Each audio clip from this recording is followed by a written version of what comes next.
Hello everyone, स्वागत है आप सबका स्टडी पीडिया के यूट्यूब चैनल पे।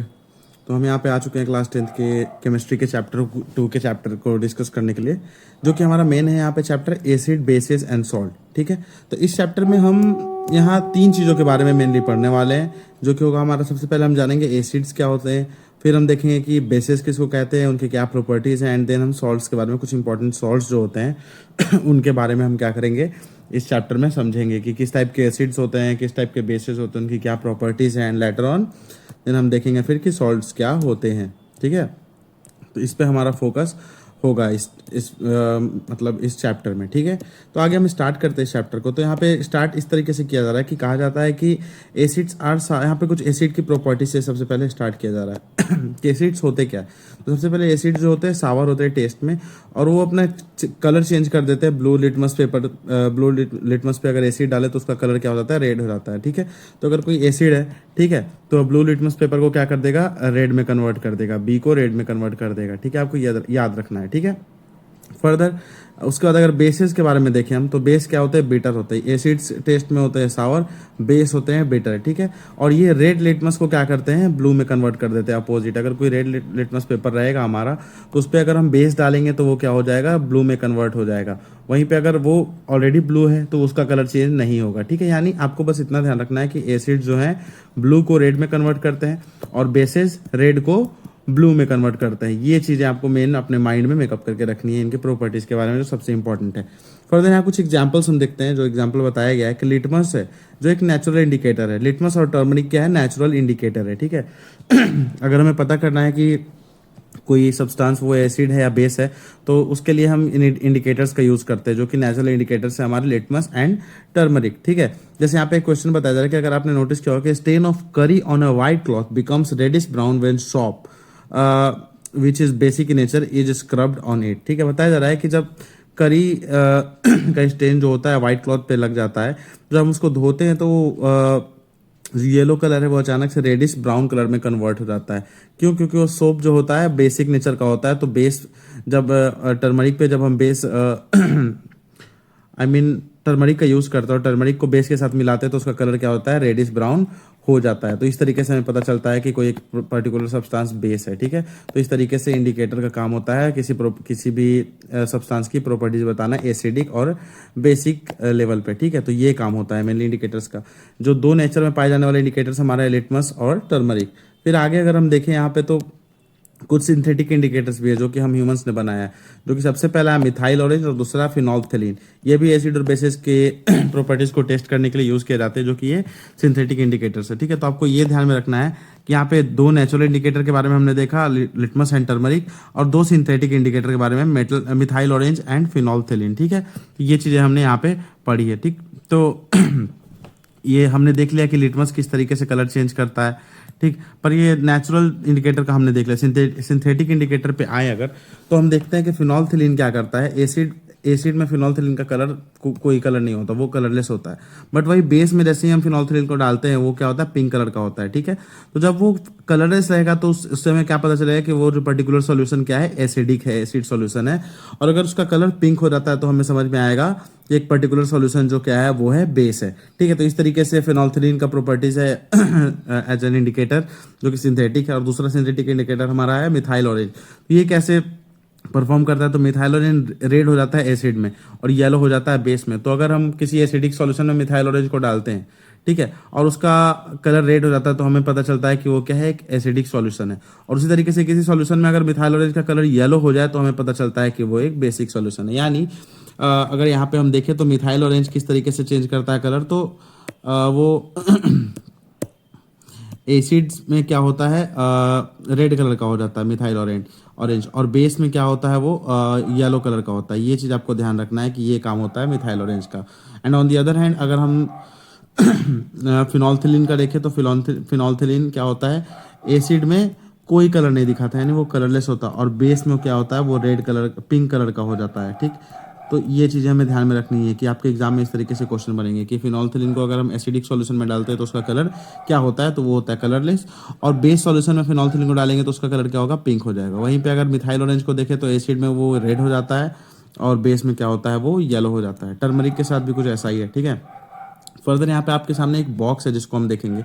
बताया जा रहा है लिटमस के बारे में थोड़ा डिटेल बताया गया है कि एक डाई है, पर्पल कलर का होता है। वैसे एक्चुअली इसका कलर क्या होता है, पर्पल। ठीक है, सपोज तो हम लिटमस के बारे में एक छोटा सा चीज़ देखते हैं। ठीक है, इसका अपना कलर क्या होता है, पर्पल।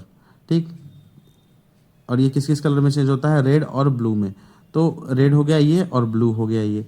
तो जब वो रेड में कब कन्वर्ट होगा और ब्लू में कन्वर्ट कब होगा, तो रेड में कन्वर्ट तब होता है, अगर यहाँ पे मैंने बताया आपको कि ब्लू से रेड में कन्वर्ट होता है जब एसिड होगा। ठीक है, तो ये इधर जब आ रहा है यानी ये एसिडिक सॉल्यूशन में डालेंगे तब इसका कलर क्या होगा, रेड हो जाएगा। और बेसिक सॉल्यूशन में डालेंगे तो इसका कलर क्या हो जाएगा, ये कलर इसका ब्लू हो जाएगा। तो इस तरीके से जो है लिटमस कलर अपना चेंज करता है।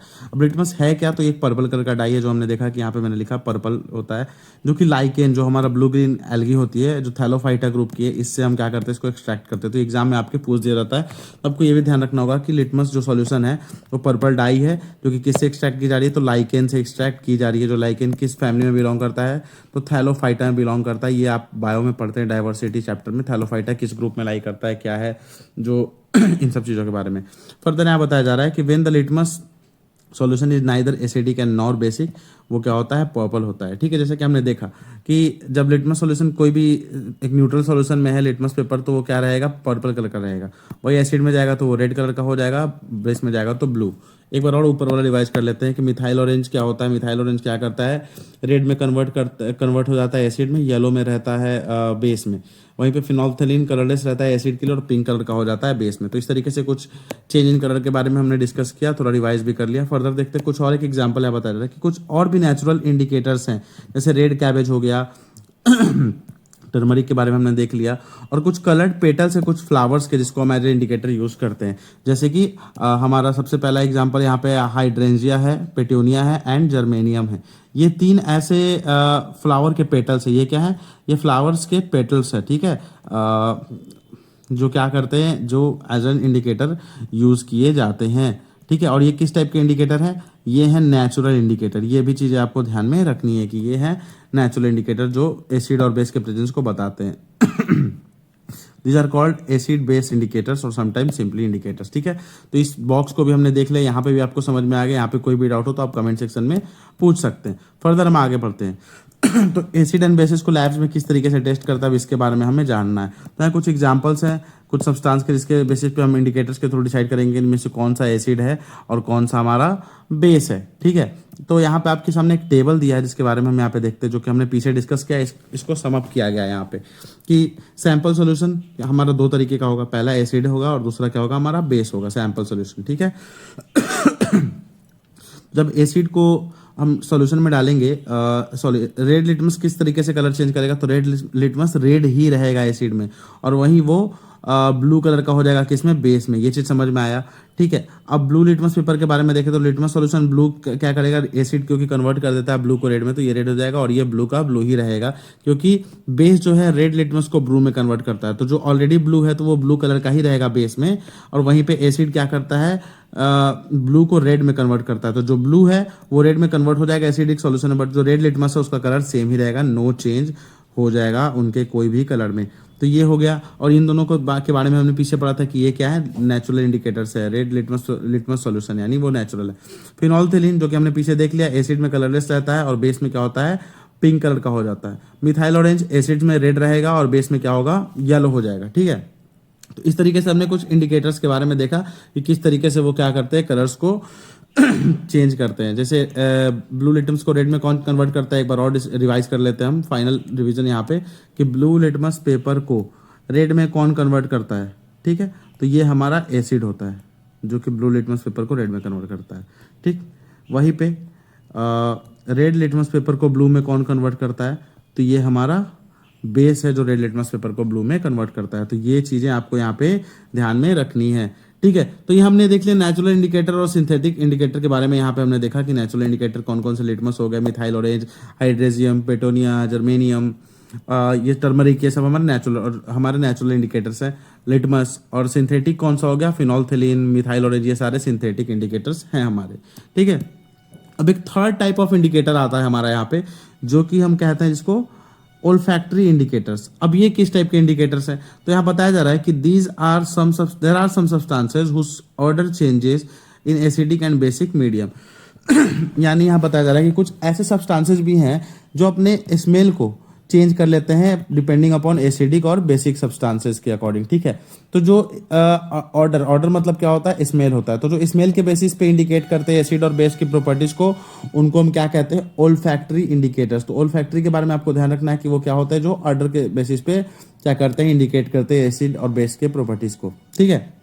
यहाँ कुछ आपके बुक में एग्जाम्पल्स दिए गए, वनीला, ऑनियन एंड क्लोव, ये क्या है, ओल्फैक्टरी इंडिकेटर्स है। तो आपको ये एग्जाम्पल्स याद रखने हैं कि कौन कौन से होते हैं। वनीला हो गया, ऑनियन हो गया, क्लोव हो गया, ये क्या है, हमारे ओल्फैक्टरी इंडिकेटर्स है जो स्मेल के बेसिस पे होता है। अब ये किस तरीके से अफेक्ट करते हैं, तो यहाँ पे आप देख सकते हो कि अगर ओनियन को हम एसिडिक सॉल्यूशन में डालेंगे तो नो चेंज होगा, और सेम गोज विथ वनीला, उसका भी चेंज, उसमें भी कोई चेंज नहीं होगा। पर बेस में डालेंगे तो दोनों में ओनियन का स्मेल वैनिश हो जाएगा और वनीला का भी स्मेल वैनिश हो जाएगा। तो इस तरीके से हमें समझ में आता है कि अगर स्मेल चेंज नहीं हुआ, कोई भी चेंज नहीं आया, तो वो सॉल्यूशन क्या है, एसिडिक, हम ये मान लेंगे। और अगर दोनों के स्मेल्स वैनिश हो जाते हैं तो हमें समझ में आ जाएगा कि वो एक बेसिक सॉल्यूशन है। तो इस तरीके से वो क्या करते हैं, इंडिकेटर का काम करते हैं। हमें बताया जा रहा है कि एसिड्स और बेस जो हैं वो मेटल से किस तरीके से रिएक्ट करते हैं। तो यहाँ एक एग्जांपल है, reaction of zinc ग्रैन्युल्स with dilute sulphuric acid and testing hydrogen gas by burning. तो बताया जा रहा है कि जब जिंक ग्रैन्युल्स का रिएक्शन हम कराते हैं, जैसे कि यहाँ पे ये जिंक है हमारा, ठीक है, और डाइल्यूट सल्फ्यूरिक एसिड है ये, इसका जब हम रिएक्शन कराते हैं, ठीक है, तो यहाँ पे हाइड्रोजन गैस इवॉल्व होता है जो बबल प्रोड्यूस करता है। तो आपको ये याद रखना है कि burning of hydrogen gas with a pop sound, ये पॉप साउंड की तरीके से क्या करता है, साउंड निकालता है। तो यहाँ पे question, why are bubbles formed in the soap solution, क्योंकि हाइड्रोजन गैस प्रोड्यूस होता है और वो बबल फॉर्म करता है। तो हाइड्रोजन गैस के बबल्स फॉर्म होते हैं, आपको ये याद रखना है, जो कि फूटते किस तरीके से, पॉप साउंड के तरीके से, आवाज से फूटते हैं, आपको ये ध्यान रखना है। आगे हम इसके बारे में भी डिटेल देखते हैं। तो यहाँ बताया जा रहा है कि metals in the above reaction displace hydrogen atoms from the acid as hydrogen gas and forms a compound called salt, ठीक है। बताया जा रहा है कि एसिड और मेटल जब रिएक्ट करते हैं सॉल्ट बनाते हैं और हाइड्रोजन गैस बनाते हैं, ठीक है। तो आपको समझना है कि जब एसिड रिएक्ट करेगा किसी भी मेटल्स के साथ, ठीक है, तो वो क्या बनाएगा, सॉल्ट बनाता है और हाइड्रोजन गैस बनाता है, H2 गैस रिलीज हो जाएगा। आपको ये याद रखना है, क्योंकि एसिड क्या करता है, H+ आयन देता है, ठीक है। तो ये H+ ऑक्सीजन के साथ मिक्स हो, सॉरी, ये H2 बन जाएगा आगे चल के रिएक्शन में, और जो मेटल है वो साल्ट बन जाएंगे यहाँ पे, ठीक है। तो ये रिएक्शन आपको याद रखना है कि जो रिएक्शन है एसिड के साथ, एसिड प्लस मेटल जो क्या बनाता है हमारा, सॉल्ट बनाता है, ठीक है, हाइड्रोजन गैस के साथ, जैसे एग्जांपल। अब और दूसरा बेस के साथ क्या है, तो बेस के साथ यहाँ पे हमने देखा था एसिड प्लस मेटल्स बना सॉल्ट, बेस प्लस मेटल भी हमारा क्या बनता है, सॉल्ट, जो कि हम यहाँ देख रहे हैं। अब यहाँ पे एक इंपॉर्टेंट चीज लिखी गई है कि you find that hydrogen is formed in the reaction, ठीक है, हाइड्रोजन फॉर्म हो रहा है रिएक्शन में, ठीक है। बट यहाँ कहा जा रहा है कि such reactions are not possible with all metals. ये चीज आपके लिए बहुत बहुत इंपॉर्टेंट है फ्रेंड्स, कि आपको ये याद रखना है कि इस टाइप की रिएक्शन हर मेटल के साथ पॉसिबल नहीं है, ठीक है। यानी मेटल प्लस एसिड का जो हम रिएक्शन देख रहे हैं, जहाँ पे हमारा सॉल्ट बनता है और क्या होता है, सॉल्ट प्लस H2 गैस बनता है ना। तो यहाँ पे हम देख सकते हैं कि ये रिएक्शन हर मेटल के साथ पॉसिबल नहीं है, सॉल्ट का फॉर्मेशन H2 गैस के साथ हर मेटल के साथ नहीं फॉर्म होता है। ये चीज़ हमें ध्यान में रखने की ज़रूरत है। ये हमने देख लिया। अब आते हैं हम, how do metal carbonates and metal hydrogen carbonates react with acids. अब हमें देखना है कि एसिड्स के साथ कैसे रिएक्ट करते हैं मेटल कार्बोनेट्स और मेटल के हाइड्रोजन कार्बोनेट्स, ठीक है। जब हम इनका रिएक्शन करवाते हैं तो यहाँ पे एक चीज़ हमें ध्यान देने की जरूरत है कि जब मेटल कार्बोनेट्स हो गए, जैसे ये कार्बोनेट्स हो गए और ये हाइड्रोजन कार्बोनेट्स हो गए, इनको एसिड्स के साथ जब हम रिएक्ट कराते हैं तो इनके कोरस्पॉन्डिंग सॉल्ट फॉर्म होंगे, वाटर फॉर्म होगा, और सबसे इंपॉर्टेंट जो एक कंपाउंड फॉर्म होगा वो है कार्बन डाइऑक्साइड, ठीक है। जब इनका रिएक्शन होता है, यानी मेटल कार्बोनेट्स और बाइकार्बोनेट्स, इन दोनों का एसिड के साथ रिएक्शन कराएंगे तो प्रॉपर एक सॉल्ट बनेगा। यानी ये जो सॉल्ट है इसके बारे में हम देख ही रहे हैं कि ये बनेगा सॉल्ट। और ये सबसे इंपॉर्टेंट जो रिएक्टेंट आएगा हमारे यहाँ पे CO2। अब ये CO2 क्या करता है, on passing the carbon dioxide gas evolve through lime water, on passing the carbon dioxide gas evolve through lime water, यहाँ पे व्हाइट प्रिसिपिटेट फॉर्म हो जाता है जो कि मिल्की कलर का है। आपको ये ध्यान रखना है कि इसका कलर क्या होता है, वाइट होता है। आपको ये चीज़ ध्यान में रखनी है, ठीक है। ये चीज़ हमने देखा। आगे देखते हैं कि अगर एक्सेस कार्बन डाइऑक्साइड पास कराएंगे तो क्या होगा, आगे यहाँ हम देखते हैं। On passing excess carbon following reaction takes place, तो फॉलोइंग रिएक्शन टेक्स प्लेस होगा जहाँ पे ये फिर वाटर में सॉल्यूबल हो जाएगा, ठीक है। अब देखते हैं लाइमस्टोन, चॉक एंड मार्बल सब डिफरेंट फॉर्म से किसके, कैल्शियम कार्बोनेट के, यानी CaCO3 ही सबका फॉर्मूला होता है, चाहे वो लाइमस्टोन हो, चॉक हो या मार्बल हो। ठीक है, अब यहाँ पे एक इंपॉर्टेंट पॉइंट जो कंक्लूड हमें यहाँ से करने को मिलता है कि all metal carbonates and hydrogen carbonates react with acid. सारे जो मेटल कार्बोनेट्स हैं या फिर हाइड्रोजन कार्बोनेट्स है जो कि हमने देखा, ये हो गया हमारा मेटल कार्बोनेट या हाइड्रोजन कार्बोनेट, ये कार्बोनेट ये हाइड्रोजन कार्बोनेट, ये क्या करते हैं सारे जो है ऑल, जो कि हमने पहले देखा था कि ये acid plus metal salt hydrogen gas हर मेटल के साथ नहीं होता है, बट मेटल प्लस जो कि यहाँ पे हमने देखा कि ये metal carbonates, metal hydrogen carbonates plus acids क्या बनाते हैं, salt, carbon dioxide plus water. ये रिएक्शन हर मेटल के साथ होता है। ये चीज़ यहाँ कहा जा रहा है कि जब मेटल कार्बोनेट्स हो या हाइड्रोजन कार्बोनेट्स हो, इनको एसिड्स के साथ हम रिएक्ट कराएंगे तो क्या बनता है, हमारा सॉल्ट बनता है, कार्बन डाइऑक्साइड रिलीज होगा और वाटर। आपको ये चीज़ ध्यान में रखनी है। अब थर्ड टाइप ऑफ रिएक्शन हमारा है कि जब एसिड्स और बेसिस को हम एक साथ रिएक्शन कराएंगे। ठीक है, तो वो दोनों अपने एक दूसरे के इफेक्ट को क्या कर देंगे, नलीफाई कर देंगे, इक्वल कर देंगे, खत्म कर देंगे। तो एसिड जैसे ये हमारा HCl हो गया और बेस हो गया सोडियम हाइड्रोक्साइड NaOH, इसको रिएक्ट कराते तो एक सॉल्ट बनता है और वाटर। यानी आपको यहाँ ध्यान में रखना है कि बेस और एसिड जब रिएक्ट करते हैं तो सॉल्ट और वाटर बनता है, और इस रिएक्शन को हम क्या कहते हैं, न्यूट्रलाइजेशन रिएक्शन कहते हैं, क्योंकि ये दोनों न्यूट्रल कर देते हैं एक दूसरे को। यहाँ पे सॉल्ट और वाटर फॉर्म हो जाता है, इस वजह से आपको ये याद रखना है कि न्यूट्रलाइजेशन रिएक्शन क्या होता है। उसके बाद बताया जा रहा है reaction of metal oxides with water. तो फिर यहाँ पे देखते हैं कि यहाँ पे क्या फॉर्म होता है हमारा। तो यहाँ पे जो फॉर्म हो रहा है, यहाँ पे मेटल ऑक्साइड प्लस एसिड का रिएक्ट करा है, तो यहाँ पे भी salt and water he form हो रहा है। तो दोस्तों आप एक चीज़ यहाँ पे नोटिस करो कि जब हमने बेस और एसिड को रिएक्ट कराया तो क्या मिला हमें, सॉल्ट एंड वाटर।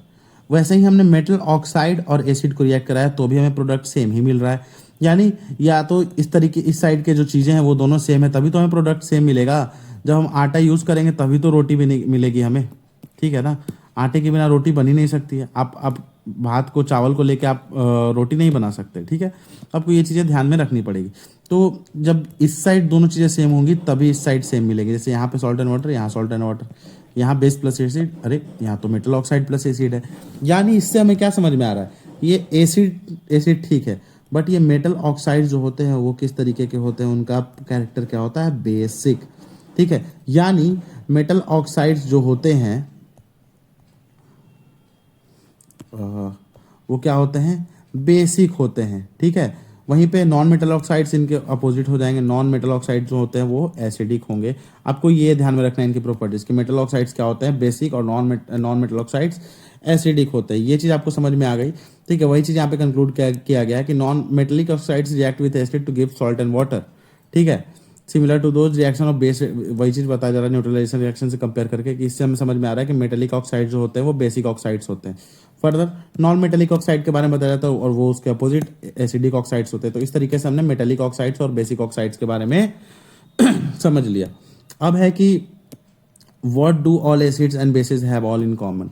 एसिड और बेसिस में क्या कॉमन होता है, तो सारे एसिड्स की सिमिलर केमिकल प्रॉपर्टीज होती है, ये चीज़ यहाँ कहा जा रहा है।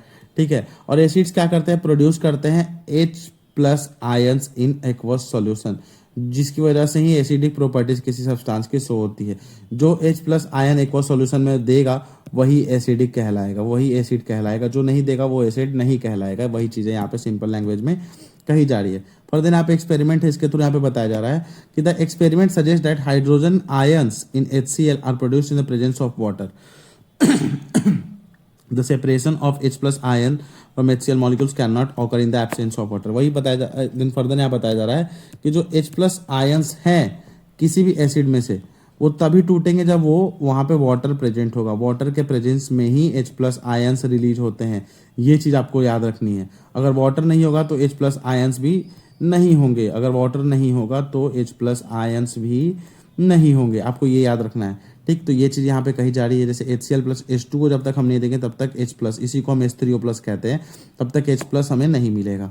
ठीक, तो hydrogen ions can not exist alone, ये कहा जा रहा है। ठीक है, वो कंबाइन हो जाते हैं वाटर मॉलिक्यूल्स के साथ और H2O+, जैसे H2O वाटर का होता है और H+, तो ये H+ अकेले एग्जिस्ट नहीं कर पाता, इसलिए क्या करता है, वाटर के साथ क्या हो जाता है, कंबाइन हो जाता है और ये क्या बना देता है, H3O+।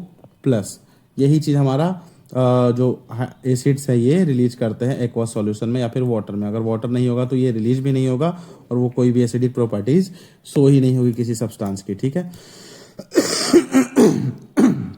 सॉरी दोस्तों, अब यहाँ पर इधर बताया जा रहा है कि बेसिस जो है एसिड्स क्या करते हैं, H+ छोड़ते हैं वाटर में, बेसिस क्या है OH- छोड़ते हैं, OH- रिलीज करते हैं वाटर में, जो कि क्या शो करती है, उनकी बेसिक प्रॉपर्टीज को शो करता है। और वैसे बेसिस जो वाटर में, ऐसे तो सारे बेसिस वाटर में सॉल्यूबल नहीं होते, अगर आपके एग्जाम में आ जाए कि all bases are soluble in water तो स्टेटमेंट रॉन्ग है, ठीक है। बट कुछ बेसिस क्या होते हैं वाटर में सॉल्यूबल होते हैं, ठीक है, और जो बेसिस वाटर में सॉल्यूबल होते हैं उनको हम क्या कहते हैं, अल्कली कहते हैं, ठीक है। तो अल्कलीज क्या है हमारे, वाटर सॉल्यूबल बेसिस जो होते हैं उनको अल्कली, ऐसे बेसिस जो वाटर में सॉल्यूबल है उनको हम क्या कहते हैं, एल्कलीज कहते हैं, ठीक। तो all basis do not dissolve in water, ये चीज़ मैंने बता दिया, और जो वाटर में डिजॉल्व होते हैं उनको हम क्या कहते हैं, एल्कलीज कहते हैं, ये चीज़ हमने समझ लिया। फिर बेसिस जो है OH- आयन रिलीज करते हैं वाटर में, ये भी देख लिया। यानी यहाँ पे हमें समझ में आता है कि all acid generate H+ ions and all basis generate OH- ions, ठीक है। तो यहाँ से हमें समझ में आ गया कि H+ और OH-। अब हमें अगर एसिड को या बेस को मिक्स करना है तो क्या करना पड़ेगा, तो यहाँ बताया जाएगा the process of dissolving an acid or a base in water is highly exothermic. What acid हो या बेस हो, उसको वाटर में मिक्स करना बहुत एक्सोथर्मिक, बहुत ज़्यादा हीट रिलीज होती है, इसलिए हमें बहुत ज़्यादा केयरफुल रहने की ज़रूरत होती है इसमें, ठीक है। While mixing concentrated nitric acid और सल्फ्यूरिक एसिड विथ वाटर, ठीक है, जब हम नाइट्रिक एसिड कॉन्सेंट्रेटेड हो या सल्फ्यूरिक एसिड वाटर में मिला रहे होते हैं तो बहुत ज़्यादा केयर लेने की ज़रूरत है। हमें करने की क्या ज़रूरत है कि वाटर में एसिड को ऐड करना होगा हमें, ठीक है। वाटर लेंगे और उसमें एसिड को ऐड करेंगे, ना कि एसिड में वाटर। अगर एसिड में वाटर ऐड करते हैं तो बहुत बड़ा स्प्लैश हो जाएगा, ब्लास्ट हो जाएगा, क्योंकि एसिड्स और वाटर का रिएक्शन बहुत हाईली एक्सोथर्मिक होता है, ठीक है। और जब हम डाइल्यूट करते हैं एसिड को, यानी उसमें वाटर ऐड करते हैं, तो वाटर में हम एसिड को ऐड करते हैं और उसको कंटिन्यूअस स्टायर करते रहते हैं, यानी ऐसे ऐसे हिलाते रहते हैं ताकि सॉल्यूशन स्टेबल ना हो जाए, ठीक है। अगर वाटर ऐड करेंगे कंसनट्रेटेड एसिड में तो हीट जनरेट होगा और स्प्लैश कर जाएगा वो सॉल्यूशन, और हमारे चेहरे को या फिर हमारे बॉडी पार्ट्स को जला सकता है, ठीक है। द ग्लास कंटेनर में also break due to excessive local heating. अगर ग्लास कंटेनर में रखते हैं और इस तरीके से हम परफॉर्म करते हैं तो ग्लास कंटेनर भी हीटिंग की वजह से क्या हो सकता है, टूट सकता है, ठीक। फर्दर बताया जा रहा है कि mixing of N acid and base with water क्या करता है, उनके कंसंट्रेशन को रिड्यूस कर देता है। ऑब्वियस बात है, क्योंकि हम डाइल्यूट कर रहे हैं, जब डाइल्यूट करते हैं तो कंसंट्रेशन हमारा कम होता है, ये चीज़ हमें पता है। इस प्रोसेस को डाइल्यूशन कहते हैं, और एसिड और बेस जो ऐड हो रहा है उसको डाइल्यूटेड कहते हैं, जो कि हमने यहाँ पे पहले देख लिया है। फर्दर हमारा जो यहाँ पे टॉपिक है ये कह रहा है कि how strong are acids and bases. Acids and bases कैसे उनकी स्ट्रेंथ का पता चलता है कि कोई कितना स्ट्रॉन्ग एसिड है, कोई कितना स्ट्रॉन्ग बेस है हमारा। तो यहाँ कहा जा रहा है कि यूनिवर्सल इंडिकेटर जो होते हैं उनके थ्रू हम क्या करते हैं, उनके स्ट्रेंथ को पता करते हैं, ठीक। जो कि हमारा एक पीएच नाम से हम स्केल डिनोट करते हैं, जहाँ पर हम एसिड और बेसिस की स्ट्रेंथ को डिनोट करते हैं। पीएच का नाम मतलब होता है, पी का मतलब पोटेंस जर्मन वर्ड में, जिसका मतलब पावर, यानी पीएच का मतलब पावर ऑफ हाइड्रोजन के। हाइड्रोजन का जितना ज़्यादा स्ट्रेंथ होगा, जितना ज़्यादा H+ आयन रिलीज होगा, उतना ज़्यादा वो सब्सटेंस एसिडिक होगा। जितना OH- रिलीज करेगा वो पर्टिकुलर कंपाउंड, वो क्या होगा, वो बेसिक होगा। तो इस तरीके से हम डिसाइड करते हैं। तो higher H+ ion concentration, lower is the pH. एक चीज़ आपको याद रखना है कि जो पीएच का स्केल होता है वो क्या होता है, 1 से लेकर 7 तक रहता है, ठीक है। यहाँ 0 से लेकर ये होता है 14 तक, उल्टा मैंने बोल दिया, सॉरी। और ये बीच में इसका 7 आता है। तो अगर किसी सब्सटेंस का वैल्यू 7 है तो वो क्या है, न्यूट्रल सॉल्यूशन है, ठीक है। 0 है तो वो हाईली एसिडिक है, और अगर 14 है तो हाईली बेसिक है। यानी ये अगर 14 ये लास्ट पॉइंट है बेस का, ये लास्ट पॉइंट है एसिड्स का, और ये है हमारा न्यूट्रल सॉल्यूशन। तो आपके एग्जाम में ऐसे कंफ्यूज कर दिया जाता है कि अगर किसी सब्सटेंस का पीएच 0 है तो वो सॉल्यूशन क्या होगा, आप पहले बताओ। वो सॉल्यूशन होगा एसिडिक, ठीक है। आपके एग्जाम में ऑप्शंस आते हैं कि the substance which is having the pH of 0 is called a neutral solution, तो वो स्टेटमेंट गलत होगा। न्यूट्रल सॉल्यूशन के लिए पीएच हमारा 7 होने की जरूरत है, एसिडिक के लिए 0 और 14 होगा तो बेस होगा। तो इस तरीके से पीएच स्केल पे हम मेजर करते हैं किसी पर्टिकुलर सब्सटेंस के पीएच को और उसके एसिडिटी और बेसिसिटी को, ठीक है। यहाँ पे हमने देख लिया।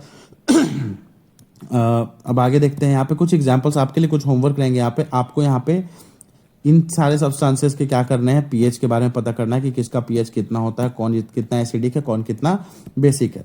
फर्दर यहाँ पे कुछ एग्जांपल्स आपके बुक में भी दिए गए हैं पीएच स्केल के बारे में, जो कि हम देख सकते हैं। गैस्ट्रिक जूस का पीएच 1.2 होता है, यानी ये क्या है, highly acidic. Gastric juices HCl भी इसमें आता है। लेमन जूस 2.2, क्योंकि इसमें कौन सी एसिड होती है, सेट्रिक एसिड होता है, और एसिड का पीएच हमेशा 0 की ओर होता है। 7 से 0 की तरफ एसिडिक, 7 से 14 की ओर बेसिक। अब देखते हैं हम जब न्यूट्रल सॉल्यूशन के पास आते हैं तो समवेयर अराउंड दिस प्लेस 7.4 किसका होता है, पीएच प्योर वाटर का और ब्लड का, यानी वो एसिड और बेस के बीच में, यानी समवेयर अराउंड न्यूट्रल होता है हमारा बॉडी का ब्लड। आपके एग्जाम में क्वेश्चन आ सकते हैं कि ब्लड का पीएच कितना होता है, तो वो 7.4 होता है, और प्योर वाटर का भी पीएच उतना ही होता है। फर्दर जैसे आगे बढ़ेंगे बेसिक प्रॉपर्टीज बढ़ेंगी, तो मिल्क ऑफ मैग्नीशिया का पीएच कितना होता है, 10। तो ये क्या है, माइल्ड बेस, यानी कि बहुत ज़्यादा हाई पावर का बेस नहीं है। ये 7 से 10 तक हम आए, 3 पॉइंट ही आ गए, यानी कुछ बेसिक प्रॉपर्टीज ऐड हुई। बट वहीं सोडियम हाइड्रोक्साइड सॉल्यूशन, इसका पीएच 14, यानी मोस्ट वेरी स्ट्रॉन्ग बेस है ये। ठीक है, तो इस तरीके से पीएच स्केल पे हम बेस और एसिड्स को मेजर करते हैं। ठीक है, तो स्ट्रॉन्ग एसिड क्या है, तो जितना ज़्यादा H प्लस आयन जो सब्सटेंस एसिड जो रिलीज करेगा, राइज देगा, वो स्ट्रॉन्ग एसिड है। ठीक है, जितना कम देगा वो वीक एसिड। वैसे ही बेस में OH माइनस जितना दिया जाएगा वो उतना स्ट्रॉन्ग बेस होगा, और जितना कम OH माइनस होगा उतना वो वीक बेस होगा हमारा। तो इस तरीके से एसिड एंड बेस के बारे में हम जानते हैं। फर्दर आगे कुछ और पीएच के बारे में बताया गया जो हमारे एवरीडे लाइफ में यूज होता है। तो बताया जा रहा है कि our body works in pH range of 7 to 7.8। 7 से 7.8 पीएच रेंज के बीच में ही हमारी बॉडी वर्क करती है, और लिविंग ऑर्गेनिज्म जो हैं वो only narrow range of pH में ही क्या करते हैं, सर्वाइव करते हैं। ये आपको याद रखना है कि living organism can survive only narrow range of pH. अब इसका मतलब क्या है कि समवेयर अराउंड बहुत नैरो रेंज, यानी बहुत कम रेंज ऑफ पीएच के अंदर लिविंग ऑर्गेनिज्म सर्वाइव करते हैं। अब सपोज अगर बहुत वाइड रेंज होता है, यानी आपको लगता है कि एसिड में कोई लिविंग ऑर्गेनिज्म रह पाएगा, एसिड वो जला ही देगा, या फिर हाई बेसिक जो सॉल्यूशन उसमें कोई लिविंग ऑर्गेनिज्म रह पाएंगे, नहीं। लिविंग ऑर्गेनिज्म का रहना possible somewhere around this area में ही है, जहाँ न्यूट्रल सॉल्यूशन है, जहाँ पे ना ज़्यादा एसिडिक हो ना ज़्यादा बेसिक, जैसे प्योर वाटर, ब्लड। ठीक है, इन्हीं सब में। तो इसलिए ये बहुत नैरो रेंज, बहुत छोटा रेंज है। कोई वाइड रेंज में लिविंग ऑर्गेनिज्म नहीं एग्जिस्ट करते, ये नैरो रेंज में ही एग्जिस्ट करते हैं। तो वही चीज़ बताया जा रहा है कि नैरो रेंज में ही क्या होता है, पीएच स्केल के नैरो रेंज में ही लिविंग ऑर्गेनिज्म रहते हैं। अगर पीएच रेन वाटर का पीएच रेंज अगर 5.6 से कम हो जाए, ठीक है, अगर एक मिनट दोस्तों, अगर 5.6 से कम पीएच हो जाए रेन वाटर का, तब हम क्या कहते हैं, एसिड रेन। तो आपको ये याद रखना है कि एसिड रेन कब होता है, जब पीएच रेंज 5.6 से कम हो जाता है। ठीक है, यानी वो और ज़्यादा वाटर एसिडिक होने लगेगा। इस वजह से क्या होता है, रेन एसिडिक हो जाता है, एसिड रेन होने लगता है। अब बॉक्स में आपके एक इंपॉर्टेंट इन्फॉर्मेशन है कि the atmosphere of Venus, Venus जो हमारा एक प्लैनेट है, is made up of thick white and yellowish clouds of sulphuric acid. तो ये आपको याद रखना है कि जो हमारा सोलर सिस्टम में जो प्लैनेट है वीनस, वो किस चीज़ से बना है, तो थिक व्हाइट येलोइश क्लाउड से बना है, सल्फ्यूरिक एसिड का। यानी वहाँ पे क्लाउड्स किस चीज़ के, सल्फ्यूरिक एसिड के, यानी वहाँ पे रेन एसिडिक रेन होता है वेनस पे। ठीक है, वहाँ पे सल्फ्यूरिक एसिड्स का रेन होता है। ठीक है, एसिड्स रेन होते हैं वहाँ पे बहुत ज़्यादा एक्सेस अमाउंट में। ये चीज़ हमने देख लिया। फर्दर आते हैं कि what is the pH range soil का। तो सॉइल को बहुत एक स्पेसिफिक रेंज ऑफ पीएच चाहिए होता है हेल्दी ग्रोथ के लिए। ऑब्वियस बात है, अगर कम हो जाएगा पीएच तो वो सॉइल एसिडिक हो जाएगा, ज़्यादा होगा तो बेसिक हो जाएगा। यानी पीएच रेंज बहुत ही ज़्यादा न्यूट्रल होने की ज़रूरत होती है। फर्दर हमारे डाइजेस्टिव सिस्टम में पीएच का क्या रोल है, तो pH, it is very interesting to note that our stomach produces hydrochloric acid, जो कि मैंने पीछे बताया। इससे हमारा ये हमारे फूड के डाइजेशन में हेल्प करता है। ये हमारे स्टमक को हार्म नहीं करता, क्योंकि बहुत ज़्यादा स्ट्रॉन्ग एसिड नहीं होता है। ठीक है, ड्यूरिंग इन डाइजेशन जब हमारे खाने पचते नहीं है सही से, और जब हमें एसिडिटी हो जाती है, हम कहते हैं एसिडिटी, क्योंकि जब हम सही से खाना नहीं खाता, हमारा रूटीन सही नहीं रहता, तो वो खाना पचाने के लिए और या फिर ओवर ईटिंग कर लेते हैं, तो हमारी बॉडी ज़्यादा HCl रिलीज करती है, जिसकी वजह से हमारे पेट में एसिडिटी हो जाती है। ठीक है, तो उसको काउंटर करने के लिए हम क्या करते हैं, एंटा एसिड लेते हैं। यानी एंटा एसिड क्या होता है, एक बेस होता है जो हम ले, जैसे इनो हमारा हो गया, वो क्या है, बेस है हमारा। जब हम एसिडिटी होती है हम इनो लेते हैं। तो इनो क्यों लेते हैं, क्योंकि जो एसिड है उसके इफेक्ट को न्यूट्रल कर देता है ये एंटा एसिड बेस, और हमें क्या होता है, राहत मिल जाती है। Antacid neutralize the excess acid, जो ज़्यादा एसिड प्रोड्यूस हो गई है हमारे बॉडी में उसको न्यूट्रलाइज कर देती है ये एंटा एसिड्स।